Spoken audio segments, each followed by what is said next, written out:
Ang ating baby bed wooden crib. Yan, Japan brand po ito, light yung condition. Meron po siyang kasamang box. Okay? So, pwede po siyang coil sleeper. Yan, drop side din po siya. Okay? And convertible po ito sa playpen. So, ito po yung details po niya one by one. Okay? So, ganyan po siya kapag naka-crib. Yan. Okay? So, pwede nyo po siyang i-drop side po itong dalawang gilid. Yan. Okay? So, kaya pwede siya sa kama po ninyo. Yan. Sa tabi ng kama po ninyo. Ayan. So, ang ganda niya na. Japan brand. So, quality po yung kanyang wooden. Okay. So, angat natin. Okay. So, next sa ilalim, pwede kayong maglagay ng gamit. Yan.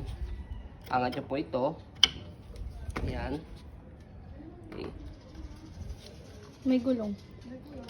So, Lahat ba may gulong? Yes, meron siyang wheels. Ayan, para hahatakin nyo lang po siya. Hindi nyo siya kailangang buhatin. Okay? And then, regarding po dito sa kanyang higaan, hanggang 3 levels po siya. 3 levels. Yan po yung pinakamataas po niya. As drop side kay mommy. Ayan. Okay, daddy. Pangalawa, dito. Yan, adjust lang yan. So, pangatlo, yan, playpen dito na siya. Or else, pwede pa rin naman dito as playpen. Kaso yun nga lang, hindi pa maglalaro si baby niyo kasi possible mga 6 months pa lang siya noon. Pag dito, pang playpen, yan, pwede na yan, mga 9 months, 10 months, hanggang 1 year old. Yan, 1 and a half, yan, pwede yan. Naglalaro siya dyan. So, na-adjust po siya. Okay? So, yun po yung kinagandaan sa kanya. Okay? So, quality. Okay. Ito regards po sa wood quality. Bigay ko.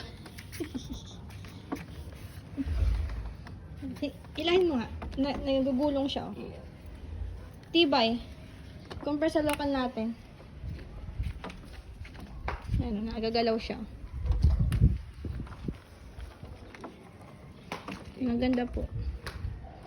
Saka big size po siya. Anong size? Ang size po ito 120 by 70. Oh, malaki 120 and 70. Okay? So, I think pwede nga po dito pang kambal eh. Yan. Oh, So, kung sisetapan niyo po siya dito ng bed, tapos ano siya, Napagana pa ganang higa. pwede siyang paganyan, dahil maliit lang naman si baby pag newborn. Yan, pagkatabi. Okay, pwede rin naman pahabang pa ganon. Pero much better, I think, pahabang pa ganito.